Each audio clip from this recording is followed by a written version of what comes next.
Hello, I'm Bruce. I am Aditya. We are the Risky Scientists, and this week we have another mini episode with a special guest. I'm delighted to welcome Ivor Cummins, who has his own fantastic YouTube podcast series advocating for science. So we got a lot of overlap here, and I'm very glad to have you, Ivor. Thank you for being here. Thank you for your time, and thank you for the work you do in advocating for science. So welcome. Yeah.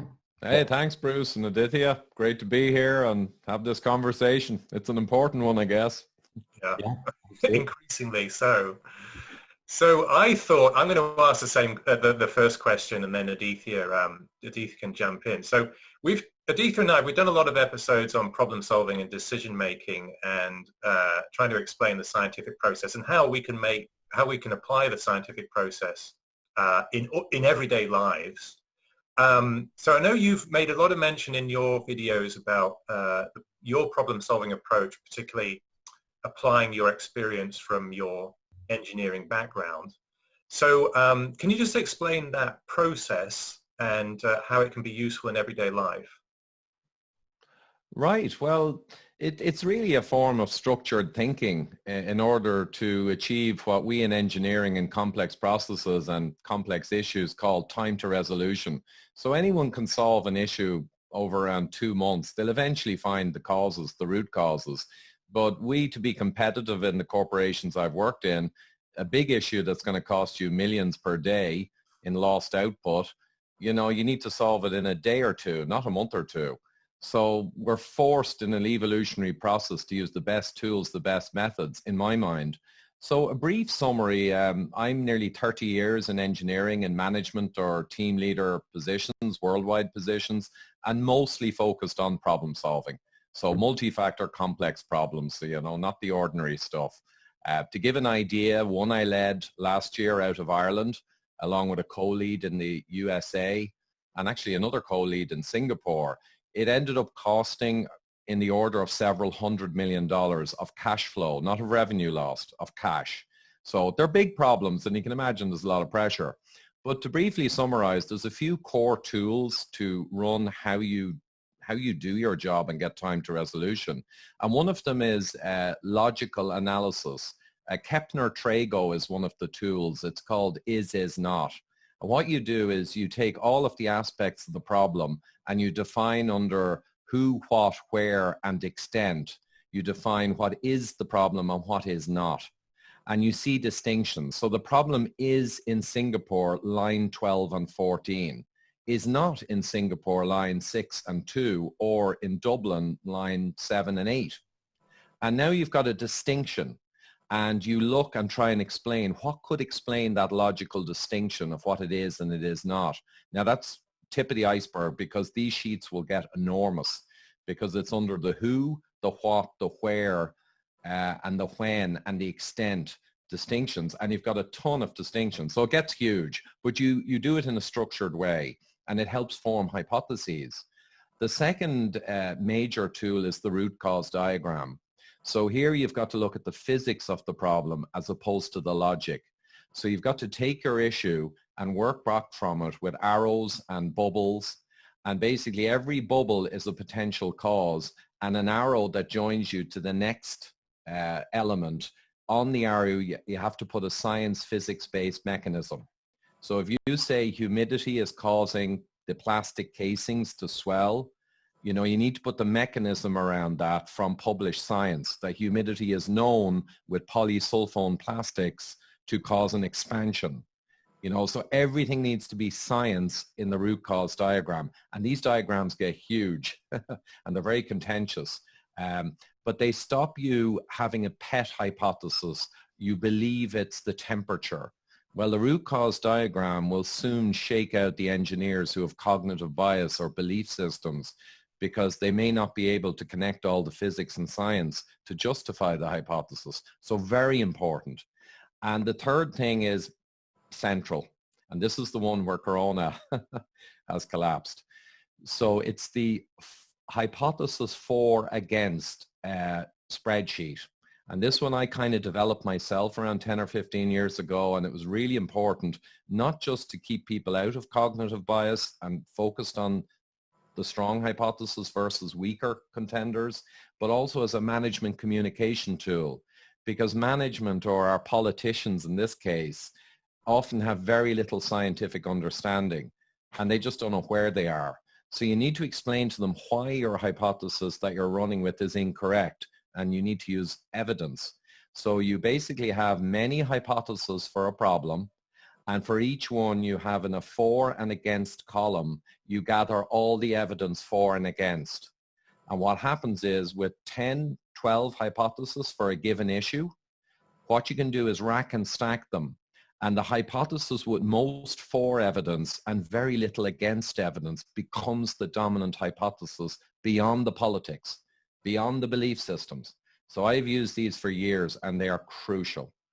And they're the three primary tools, and you need to add to that a massive amount of data analysis, of data mining, of statistical inference, statistical tests, of scrutiny with electron microscopes or microscopes to look at the physical problem. Autopsy, we used to call it. We had an autopsy laboratory to take apart our devices. And customer returns you need to scrutinize and look at the patterns of customer return in the field. So there's a huge amount of analytics that has to run. And then you've got these three major tools to give directionality to where you're going with the cause. And all of these things are buzzing. So obviously the integrator or the technical leader over the whole thing needs to be able to keep an enormous amount in his or her head. So that's kind of engineering problem solving, and the vast majority of people in the world do not use kind of any of that. It's just the way it is.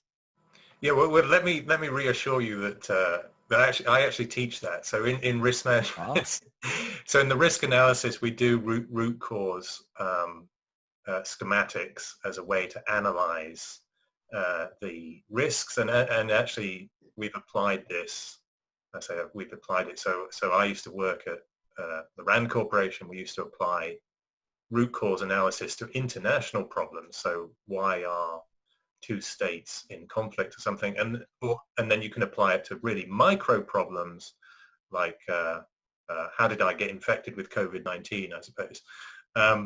So I'm going to let Aditya think about his follow-up question. I had a question about what I would think of as alternative theories. So when you're talking about stacking up hypotheses against each other, I really related to the way you articulated that most people and politicians are not in the habit of stacking up alternative hypotheses, or what I think of as alternative theories.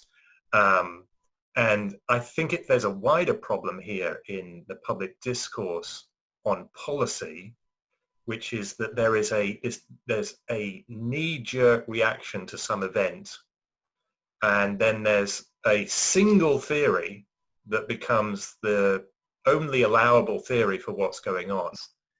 And it's a tough one to do because people don't want to broaden it, because deep down they just want the hypothesis they like. They believe in it, and that's it. They don't want to talk. A given example, one of the dreadful things that's happening in the corona issue, just as an example, is it's not just that they want to believe in the lockdown and don't really want to discuss other scientific data. There's censorship. So this is an extreme version of what you said. And to give an example, just today I tweeted, someone brought it to my attention. Apparently the FDA have removed a scientific preprint published study that I had 2 months ago from Indonesia, a human study on vitamin D status and severity of outcome with coronavirus and death.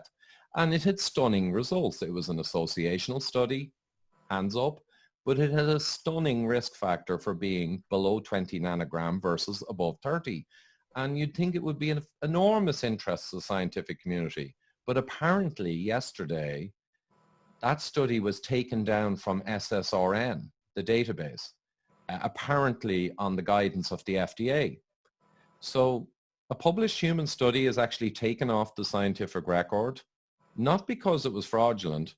No, they don't like the discussion of vitamin D and corona for whatever reason. But you know, that's an extreme version of what you're saying. Actually censor any alternative hypothesis or ideas. Yeah. Wow, that's interesting, the world we now live in. Yeah, I've got an example from Britain. So Britain has a media watchdog, essentially, that is supposed to police the content of what the news media put out. And it actually, this was a couple of weeks ago, it actually issued a warning to a big news broadcaster that has a breakfast show. So this was not a trivial case, a breakfast show where the host, and he's just an affable host who sits on a sofa, right? This is not a news program. He wanted to talk about alternative theories than the government's policy on lockdown, the British government, and the media watchdog, which is an arm of the government, issued a warning about that. So I'm very uncomfortable with that, because we don't want conspiracy theories, but at the same time we want freedom of speech, and that is a government arm interfering in the news media's free speech in order to protect the government's own policy. So I don't like that. And then Aditya and I have done some episodes on censorship in social media, which I think is quantitatively a bigger problem, because more content is being consumed with social media. And we've seen how YouTube, for instance, will censor alternative theories on COVID, not because it's following an official line, it just has a corporate policy. And that corporate policy is justified as censoring conspiracy theories, but it's much broader than that. The people who are making the decisions are not experts. They're not. Is there a solution to that? Well, I think it's very interesting points you're bringing up. And Ivor, I really like your diagram, and especially this idea of first principles thinking, because it feels like when we're talking about hypotheses for and against, I want to just raise an issue that maybe a solution, and I'm very curious, Ivor, what you think about it, which is this notion of iteration in science. So I feel like what I appreciate about science, and as well as engineering and other disciplines, is that there's a sense in which we explore, and you might lay out a bunch of hypotheses, and then you might test them all, and then you might say, well, look, we can't determine. So we've talked a lot about uncertainty and living with uncertainty, the importance of that as well. But then you build on it, and each time things get better, and it's something that I often feel is a shame in policy discourse, because it so often feels that policies discourse goes from hypothesis A to a radically different hypothesis B to a radically different hypothesis C, entirely based on who's in power, as opposed to here's our scientific base. Maybe now we've learned something new, so there's new evidence, and we build on that. So I'm curious to hear your take, and especially maybe in the coronavirus situation, it's evolving. There's new information coming out. How do we respond to that? Yeah, absolutely, Aditya. I mean, I think here, in 1984, you had thought crimes. I think lack of iteration crimes have occurred that are astounding. So if you take, for instance, there was an initial hypothesis which actually came out of China. It had no grounding in historical science. So there's a paper in 2006 that came out in the US, and I can send on the link. And it was from the Bioterrorism Journal from a bunch of experts, genuine experts. And they went through and said, no lockdown or any strategy like that should occur, even in a very severe influenza. And the reason was it's not practical, it will probably give nothing, and quarantining should be focused on the sick or potentially symptomatic and not general. So that was in the literature. But when we came along with this thing, China did a lockdown, and it seems like the Western governments just rolled over and thought, well, let's do that. But they didn't base it on science. They based it on Neil Ferguson's modeling and all, which has proven to be terrible. But just to get back to the iteration, when I saw the lockdown go in, I thought, okay, my belief was it was incorrect. It should have been social distancing and reasonable measures and isolating the over 70s and, comorbidities. We knew who was at risk from the Chinese data and Italian data.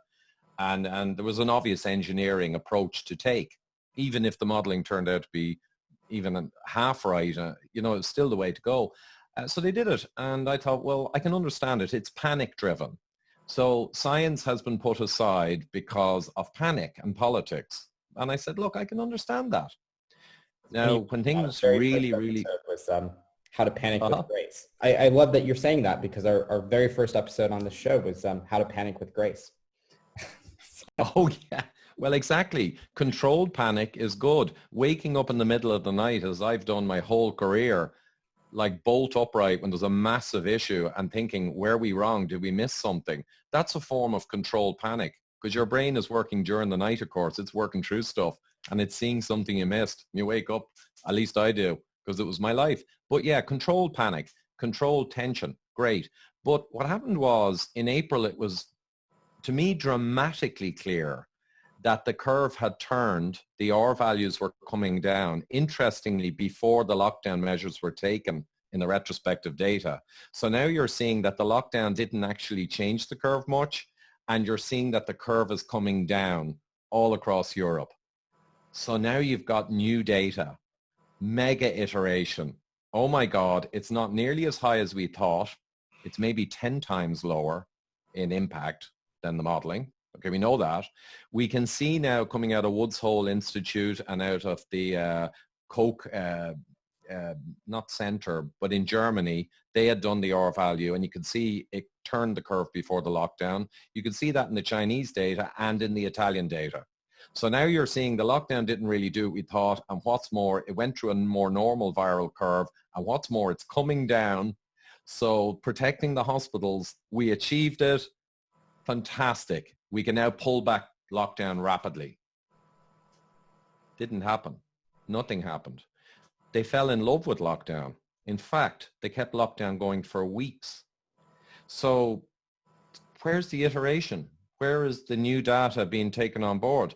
And that's where I began to see it almost as sinister, that the data is screaming in their faces all over the world. And it's just ignored. It's ignored. I mean, you can argue how much lockdown contributed. You can argue it was mostly distancing, which I would, and that lockdown didn't add much, or you can argue a lockdown added quite a lot.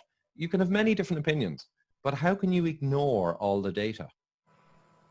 I don't know, unless there's some bizarre human quality of these people in charge, or there's some undercurrent of something more commercial which likes lockdowns, or I don't know, but what is it? What is driving this anti-science, I would call it? Well, I think, let me speak as a political scientist. I mean, I think in politics, we talk about policies being sticky. So once a government has enacted a policy, it gets sticky. It's difficult for it to reverse, come out of that. So, the British case is emblematic. The British were late to lockdown. They're very late to lockdown, and you turned on a prior policy which was going to look more like the Swedish policy than it did lockdown. And it can't get out of it. It's still trying to get out of it. It can't specify. So there's the politics. And then I think there's, to use your word sinister, I think there's a more sinister driver from the public. Say, let's take Britain. The public were not until recently screaming for an end to lockdown, because they quite enjoyed lockdown, right? It was popular, really popular. And one of the reasons was they had an early summer, and they were getting paid because of furlough schemes, so they weren't yet feeling the long-term economic costs. Their short-term economic costs were low, so it was being treated as a holiday, and it was corrupting the long-term thinking about the risk. So that's really sinister, I think. The government then has an audience or a market for sticking with a policy which is bad in the long term but has popular support in the short term. That's a very good point, and absolutely, I saw that myself, that I could not believe how people would not say, well, okay, it's a great holiday, but there's a lot of business owners and there's the economy. We're running up debt and we're paying people for doing nothing, billions. And okay, guys, it was a nice holiday, but we need to get back to work. And it was scary what you described there and what I saw as well. And I realized our politicians in Ireland went from like 38% popularity and are now up at 70s for the lockdown stuff. So it's truly shocking. I mean, the people asked themselves for a disgraceful, damaging policy. There was a recent effort in Ireland to extend the lockdown to crush the curve. So the issue was over. There was a strong seasonal element. I know it's not politically accepted to say it's seasonal, but come on, we have a lot of research for 30 years in coronaviruses. They're seasonal by nature. They come at the end of a flu season, whether it's Northern Hemisphere winter, Southern Hemisphere winter, or more tropical regions have a hump in the middle because of the monsoon. So all of this is in the literature. And, you know, you're seeing the end of a seasonal viral cycle in Northern Europe, clear as day. But no one wants to just move on and say, okay, now we can pull back the lockdown and get the economy running again. So we have a health service, so we have a future. You know, they're trapped, like you say. It's depressing, but yeah. Yeah, I mean, it's interesting to I mean, I want to take us back down to a sense of something that we've brought up briefly, which is, I mean, how do you evaluate evidence when making these types of claims? So, I mean, there's a sense, I think, in which when we talk about iteration, there's new information. There might be new information about the curve. There might be new information about COVID. There might be new information about behaviors. Here, where I'm currently based in California, and there's a spike, I mean, what the cause is, we don't know, but there's certainly an increase in the number of cases that we're seeing per day. And so you say, well, okay, why is that? Is it because people have suddenly gotten lazy? So Ivor, I think you made a great point that maybe part of the flattening might have been social distancing measures that people were enacting previously. But I mean, I guess how do we get people to think about data and understand that data changes? So one thing that I have a lot of trouble with is that some decisions are justified in the face of the data that you're given.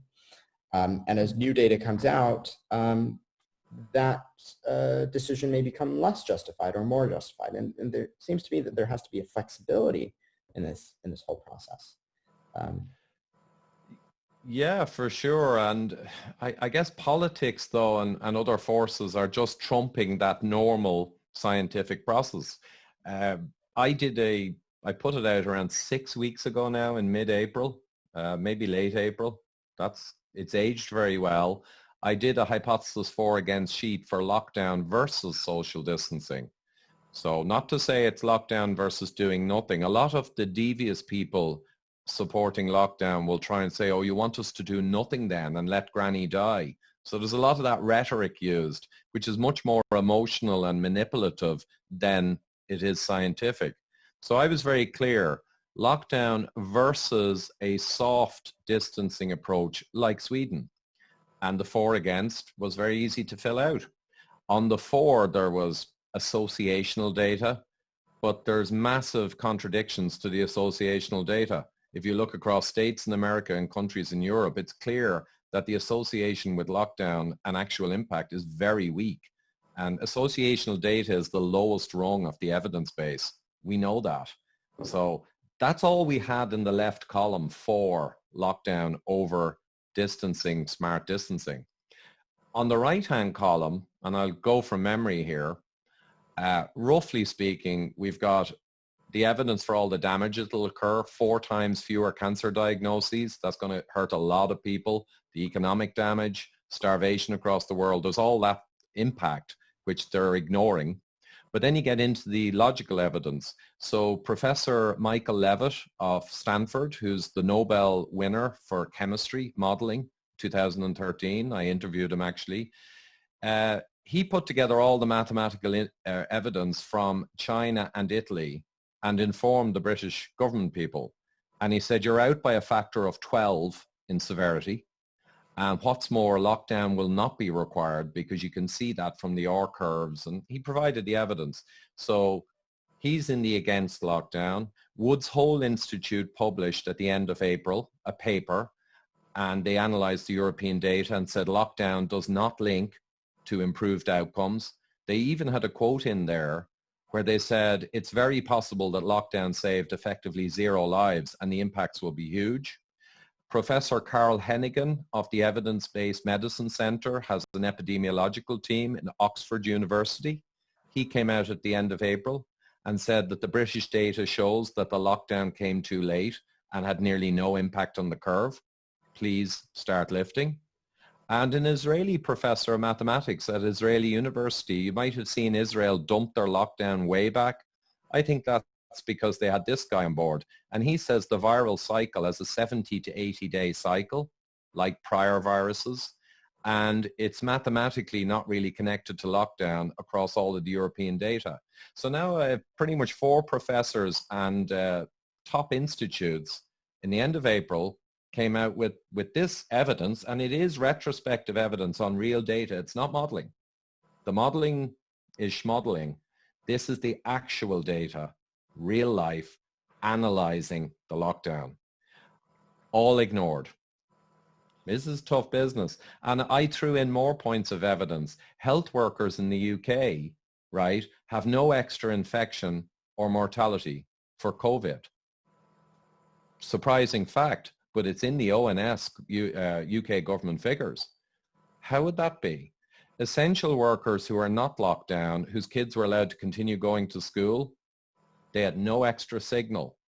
Grocery workers, millions of them, I have the US figures, Ireland, they're non-lockdown. They're 8 to 10 hours a day with the great unwashed coming in and out. They're effectively non-lockdown. Guess what? No signal in increased infection rates or in mortality rates at all. And I could go on and on, but the evidence against the lockdown may all be wrong, but it's extensive and comprehensive. And the evidence for is associational and weak. The problem here is no one cares. I think that's the problem. No one in authority really cares too much about the evidence for and against. You know, for whatever reason, no conspiracies, they're happy with the hypothesis, and now they're trapped in a big problem because they've messed up the economy and caused countless damage to people, like cancer diagnoses and massive backlogs in hospitals, enormous impacts to health. Other side of the world, you're going to have starvation. The repercussions of this are enormous. They did all that to save lives.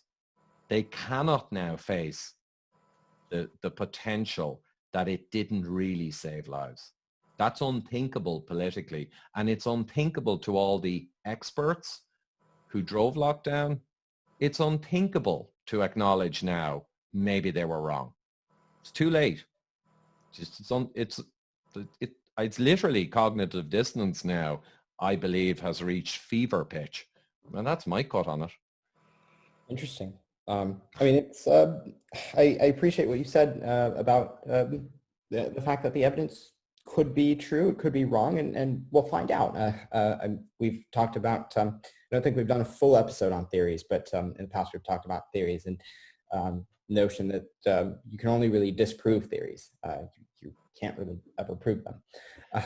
But there's a sense in which, I mean, a personal, and this is more personal, but I feel very sad to think about how policy is often put forth in absolutes, as you were mentioning. So there's a sense in which whenever we make a claim about a trend line or any sort of claim about the world, usually if you've done it well as a scientist, you don't make claims in absolutes. You make claims in terms of probabilities. Whenever we get on a plane, and we've talked about this, right? So when I first started reading about the coronavirus, I was very worried. I mean, I think we all have these panic impulses. So what did I do? I did this weird thing. I must be crazy, but I went out and I looked at all of the mortality statistics from everything else I was doing, right? So you start to get some context. Well, how likely is it for me to die just going to the grocery store? I mean, we cross the street. You could get hit by a truck. So there's a sense in which one part of what maybe you're getting at with your process, Ivor, is that things need to be put in context. So I think, for example, David Spiegelhalter, who's this famous statistician from England, came up with a thing that was very badly misinterpreted. So he came out and said, the coronavirus risk is the same as all other risks. And so people were like, oh, so does that mean that there is no risk? No, of course there is a risk, right? What he was actually saying is that it's not that there's no risk, but that the risk is equivalent to all other risks combined for a year. So basically, what are we saying? We're saying that you're doubling.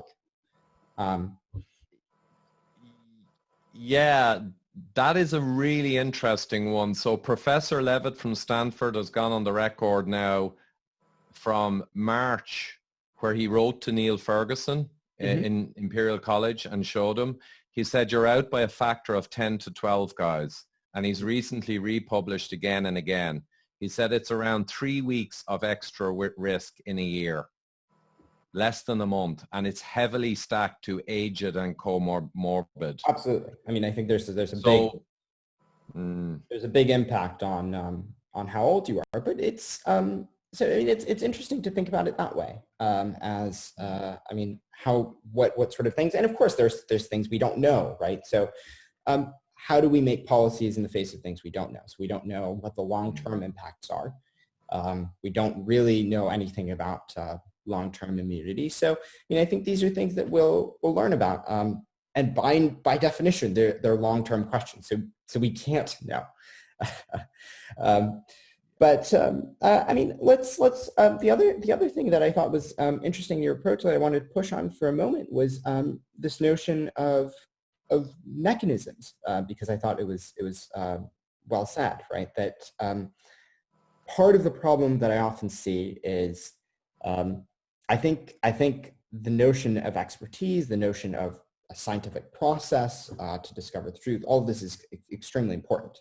So don't get me wrong here, but there's a sense in which I feel like people often don't ask enough about the mechanism. So we're much more interested in facts than we are in the mechanism and whether the mechanism makes any sense. And sometimes it makes perfect sense, right? So if I say that I'm going to break this pencil, you can draw a force diagram, right? So my background is in physics, you draw a force diagram and you say, well, okay, there's torques and boom, the pencil snaps. It makes, there's a very clear mechanism. But on the other hand, if I just hold this pencil and I tell you, oh, look, I broke the pencil and I'm pushing out from the ends, there is no mechanism. The mechanism, there's no torque. So that's a physics analogy, but let's talk about, I mean, things like coronavirus or things like climate change. I mean, how do we get people to think about the mechanism? How do we explain the mechanisms?